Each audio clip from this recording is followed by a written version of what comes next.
行人學佛者禪修心神不定，可以試下持修除蓋障菩薩。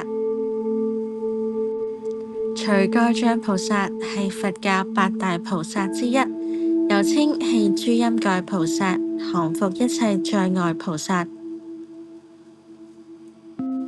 佢最主要嘅功德係除五蓋障：貪欲、嗔欲、睡眠、卓悔、懷疑。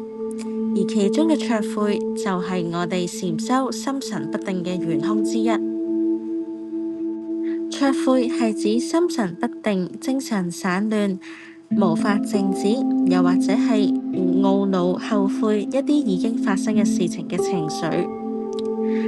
呢一種情緒最會障礙我哋禪修嘅時候，無法保持專一、鎮定。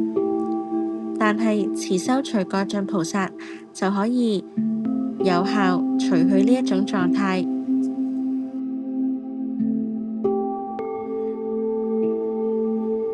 修行人學佛者禪修心神不定，可以試下持修除蓋障菩薩。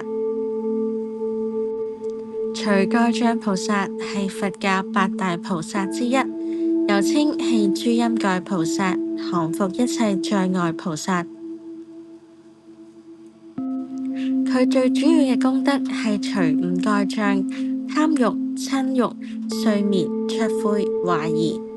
而其中嘅卓悔就係我哋禪修心神不定嘅元兇之一。卓悔係指心神不定、精神散亂、無法靜止，又或者係懊惱、後悔一啲已經發生嘅事情嘅情緒。呢一種情緒最會障礙我哋禪修嘅時候，無法保持專一、鎮定。但係持修除蓋障菩薩就可以有效除去呢一種狀態。